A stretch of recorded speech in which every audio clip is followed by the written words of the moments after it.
Hello दोस्तों, नमस्कार। क्या हाल है? स्वागत है आपका खबर एचपी में। तो आइए नजर डालते हैं हिमाचल की तमाम मुख्य बड़ी खबरों पर। अगर इससे पहले आप वीडियो को लाइक नहीं किए हैं तो लाइक कर दीजिए और चैनल में नए हैं तो चैनल को सब्सक्राइब कर लीजिए।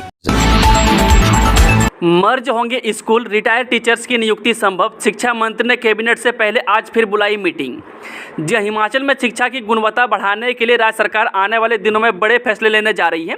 शिक्षा मंत्री रोहित ठाकुर ने एक हफ्ते के भीतर विभाग की दूसरी समीक्षा बैठक बुलाई है। बता दें कि 14 सितंबर को होने वाली कैबिनेट बैठक से ठीक पहले यह समीक्षा बैठक बुधवार को दिन भर चलेगी। इसमें प्राइमरी स्कूलों में शिक्षक उपलब्ध करवाने और सिंगल टीचर स्कूलों की संख्या और कम करने पर फोकस होगा। वहीं वर्तमान में 11,000 प्राइमरी स्कूल सरकारी सेक्टर में चल रहे हैं और उनके लिए 22,000 प्राइमरी टीचर मौजूद हैं। लेकिन कई स्कूलों में ज़्यादा शिक्षक होने के कारण 3,000 से ज़्यादा स्कूल सिंगल टीचर के हैं। इसलिए शिक्षा मंत्री चाहते हैं कि प्राइमरी एजुकेशन में शिक्षा के पूरे ढांचे की रीस्ट्रक्चरिंग की जाए। इसके लिए स्कूलों को मर्ज किया जा सकता है। वहीं शिक्षकों की कमी को दूर करने के लिए प्राइमरी एजुकेशन में रिटायर्ड टीचर्स को रखने के लिए भी एक स्कीम बन रही है। इसमें फिक्स सैलरी के आधार पर टीचर को पेंशन के साथ स्कूल में नियुक्त किया जाएगा। शिक्षकों की नियमितीकरण प्रक्रिया में देरी, अब तक 3 जिलों से ही मांगा है C&V का विस्तृत डाटा। जो शिक्षा विभाग में 2 वर्षों का कार्यकाल पूरा करने वाले शिक्षकों को रेगुलर किया जाना है। कार्मिक विभाग ने इसके लिए पिछले दिनों शिक्षा विभाग से कर्मचारियों के संबंध में डाटा मांगा है, लेकिन कई जिलों से इसके बावजूद स्कूल स्तर से डाटा एकत्र करने के आदेश संबंधित प्रधानाचार्यों को जारी नहीं किए गए हैं। वहीं बता दें कि C&V शिक्षकों के नियमितीकरण की बात करें तो अब तक 3 जिलों कांगड़ा, मंडी और बिलासपुर के उपनिदेशकों ने ही शिक्षकों से संबंधित डाटा मांगने के लिए प्रधानाचार्यों व हेडमास्टर को पत्र जारी किया है। वहीं शेष 9 जिलों से अब तक कोई आदेश जारी नहीं किए हैं। वहीं अब 30 सितंबर को भी थोड़ा समय शेष बचा गया है। ऐसे में शिक्षकों को विस्तृत डाटा कैसे एकत्र होगा? जानकारी के अनुसार 3 जिला उपनिदेशकों द्वारा अब तक इसी महीने C&V शिक्षकों का डाटा 25 सितंबर तक मांगा है। बिजली बोर्ड में 55 सहायक अभियंता तैनात, 30 सितंबर तक देनी होगी ज्वाइनिंग, 1 साल अनुबंध। जब बिजली बोर्ड ने 55 सहायक अभियंताओं के पद भरे हैं। पब्लिक सर्विस कमीशन की सिफारिश के आधार पर इन पदों को भरा गया है। इस संबंध में वित्त और कार्मिक विभाग के निदेशक अमित कुमार ने आदेश जारी किए हैं। इन सभी सहायक अभियंताओं को 35,940 रुपये अस्थायी वेतन पर नियुक्ति दी गई है। वहीं निदेशक अमित कुमार ने बताया कि ये सभी नियुक्तियां 1 साल के अनुबंध के आधार पर होगी। इस दौरान 1 रुपये के स्टाम्प पेपर पर बिजली बोर्ड और नौकरी हासिल करने वाले आवेदक के बीच में 1 साल का अनुबंध तय हुआ। वहीं सभी अभियंताओं के लिए आयु सीमा 18 से 45 वर्ष निर्धारित की गई है। SBI में निकली वैकेंसी, प्रोबेशनरी ऑफिसर के 2000 पदों पर की जाएगी भर्ती। SBI ने ऑफिसर्स के पदों पर बम्पर वैकेंसी निकली है। इसके तहत देश भर में प्रोबेशनरी ऑफिसर के 2000 पदों पर भर्तियां की जाएगी, जिसके लिए उम्मीदवार SBI की ऑफिशियल वेबसाइट sbi.com.in पर जाकर 27 सितंबर तक ऑनलाइन अप्लाई कर सकेंगे। वहीं उम्मीदवारों का सिलेक्शन रिटर्न टेस्ट और इंटरव्यू के आधार पर किया जाएगा। बता दें कि भर्ती प्रक्रिया में सिलेक्ट होने पर उम्मीदवार को हर महीने 41,490 रुपये से लेकर 63,840 रुपये तक सैलरी दी जाएगी।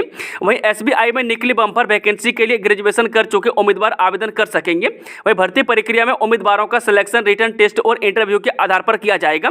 फिर मेरिट के आधार पर फाइनल पोस्टिंग दी जाएगी।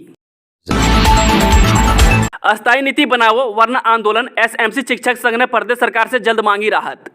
यदि 30 सितंबर तक नियमित करने के संबंध में पॉलिसी न लाई गई तो प्रदेश के सभी शिक्षक 2 अक्टूबर से शांतिपूर्वक आंदोलन करेंगे। इस आंदोलन में वह अपने परिजनों को भी साथ लेकर आएंगे। यह बात SMC शिक्षक संघ के प्रवक्ता निर्मल ठाकुर ने कही। SMC शिक्षक संघ ने प्रदेश सरकार से मांग की है कि उनके लिए जल्द अस्थायी पॉलिसी बनाई जाए। वह श्री ठाकुर ने कहा कि SMC शिक्षकों का प्रतिनिधिमंडल गत दिनों शिक्षा मंत्री रोहित ठाकुर और मुख्यमंत्री सुखविंदर सिंह सुक्खू से भी मांग को लेकर मिला था। इस दौरान मुख्यमंत्री ने उन्हें आश्वासन दिया था कि उनके लिए सितंबर माह के अंत तक सरकार पॉलिसी बनाएगी। वह निर्मल ठाकुर ने कहा कि शिक्षक संघ को प्रदेश सरकार से उम्मीद है कि वह उनकी मांगों को सुनेगी और उस पर विचार कर उचित निर्णय लेगी। वहीं SMC शिक्षक संघ का कहना है कि प्रदेश सरकार द्वारा कैबिनेट सब कमेटी का निर्माण गत दिनों SMC शिक्षकों की मांगों को लेकर किया गया है, जिसका संघ स्वागत करता है। मनाली ले रोड पर 6 करोड़ का पुल तैयार, रक्षा मंत्री ने किया उद्घाटन। BRO ने तैयार किया 40 मीटर लंबा सेतु। जी हां, लाहौल में मनाली ले मार्ग पर बिलिंग नाले पर BRO 38 टास्क फोर्स ने रिकॉर्ड समय में 40 मीटर ब्रिज तैयार किया है। रक्षा मंत्री ने मंगलवार दोपहर 1 बजे वर्चुअल उद्घाटन कर इसे देश को समर्पित किया। बता दें कि उद्घाटन के बाद इस नए पुल से सेना के वाहनों को लेह लद्दाख की तरफ रवाना किया गया। वहीं BRO 38 टास्क फोर्स के कमांडर केबी वाचली ने बताया कि इस पुल के निर्माण पर 6 करोड़ 14 लाख रुपए खर्च हुए हैं। यह पुल आम लोगों के साथ सेना के लिए भी फायदेमंद साबित होगा। इस दौरान बिलिंग ने प्रशासनिक अधिकारियों के साथ साथ आम लोग भी मौजूद रहे। वहीं BRO के महानिदेशक विशिष्ट सेवा medal lieutenant general Rajiv Chaudhary ने बताया कि पिछले 2 वर्षों में BRO ने देश के सीमांत इलाकों में विकास के लिए 5100 करोड़ रुपए की लागत से रिकॉर्ड 2005 बुनियादी ढांचे परियोजनाएं राष्ट्र को समर्पित की है। वहीं रक्षा मंत्री राजनाथ सिंह ने 2941 करोड़ रुपए की लागत से BRO द्वारा निर्मित 90 बुनियादी ढांचा परियोजनाओं का उद्घाटन कर राष्ट्र को समर्पित किया। इन परियोजनाओं का निर्माण उत्तरी उत्तर पूर्वी क्षेत्र के सीमावर्ती राज्यों और केंद्र शासित प्रदेशों में किया गया है। मानसून ने संकट में डाला मंडी में प्रस्तावित एयरपोर्ट, बलह घाटी में लगाया संभावनाओं पर सवालिया निशान। पूर्व जयराम सरकार के समय मंडी जिला की बलह घाटी में प्रस्तावित इंटरनेशनल एयरपोर्ट की संभावनाओं को इस बार मानसून सीजन ने बड़ा झटका दिया है। दरअसल 14 अगस्त को सुकेती खड्ड में आई बाढ़ के कारण लगभग पूरी बलह घाटी पानी में डूब गई थी। इसमें वह एरिया भी शामिल था जो इंटरनेशनल एयरपोर्ट बनाने के लिए प्रस्तावित किया गया था। वहीं अब पर्यटन विभाग ने इस बाढ़ को एयरपोर्ट की सर्वे रिपोर्ट में दर्ज करने को कहा है। बता दें कि पर्यटन सचिव ने जल शक्ति विभाग को इसके निर्देश दिए हैं। गौरतलब है कि भाजपा सरकार के समय 698 एकड़ जमीन को अधिग्रहित कर मंडी की बलह घाटी में ग्रीनफील्ड इंटरनेशनल एयरपोर्ट बनाने की तैयारी शुरू हुई थी। इसके बाद वर्ष 2018 में एयरपोर्ट अथॉरिटी ऑफ इंडिया ने इसके लिए ऑब्स्टेकल इमिटेशन सरफेस यानी OLS सर्वे करवाने की अनुमति भी दे दी है।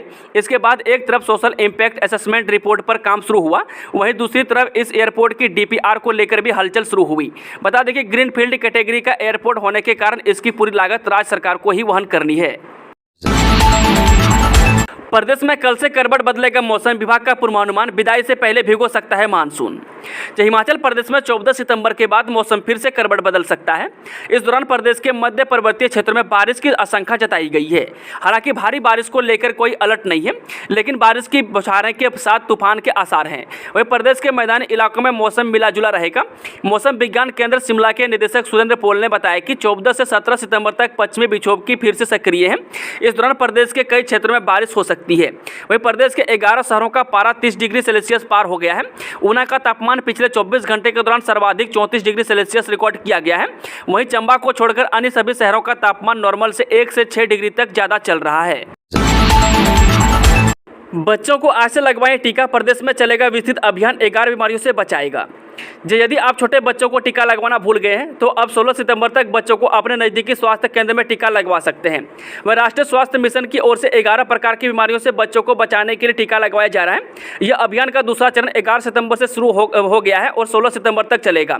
वहीं भारत सरकार ने नियमित टीकाकरण को मजबूत करने के लिए दिसंबर 2014 से मिशन इंद्रधनुष शुरू किया है। वह मिशन का लक्ष्य उन सभी बच्चों का टीकाकरण है जिन बच्चों को या तो टीका नहीं लगा है या फिर जिन्हें टीके से रोकी जा सकने वाली बीमारियों के खिलाफ आंशिक रूप से टीका लगाया जा रहा है। इनमें 11 प्रकार की बीमारियां हैं। बता दें कि पोलियो, काली खांसी, डिप्थेरिया, खसरा, रूबेला, बचपन के तपेदिक का गंभीर रूप, rotavirus, diarrhoea, hepatitis B, meningitis, haemophilus influenza type B और न्यूमोकोक के कारण होने वाली निमोनिया शामिल है। चलिए मैं चलता है शाम की आखिरी खबर। पहले 65 लाख चुकावो, फिर हेलीपोर्ट बनाओ, पेड़ कटान के एवज में पर्यटन विभाग को चुकानी होगी राशि। हिमाचल में 2 हेलीपोर्ट निर्माण से पहले पर्यटन विभाग को 65 लाख रुपए चुकाने होंगे। यह राशि वन विभाग को होने वाले नुकसान के एवज में विभाग जमा करेगा। इस राशि के जमा होने के बाद फॉरेस्ट क्लियरेंस में दूसरे चरण की मंजूरी के लिए केस दोबारा पहले शिमला और फिर चंडीगढ़ भेजा जाएगा।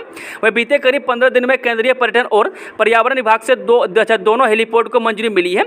इनमें अगस्त महीने के अंतिम सप्ताह में कांगड़ा के रक्कड़ में बनने वाले हेलीपोर्ट को मंजूर किया गया था। इसके बाद अब हमीरपुर के हेलीपोर्ट को भी पहले चरण की मंजूरी मिल गई है। इन दोनों हेलीपोर्ट का निर्माण करीब 2.25 हेक्टेयर जमीन पर होना है। इसमें हमीरपुर के जसकोट में 1.25 हेक्टेयर का चयन हुआ है, जबकि रक्कड़ में यह दायरा 0.98 हेक्टेयर का रहेगा। दोस्तों, आज की खबरों का सिलसिला यहीं समाप्त होता है। अगर जानकारी पसंद आए तो वीडियो को लाइक, शेयर, चैनल को सब्सक्राइब जरूर करें।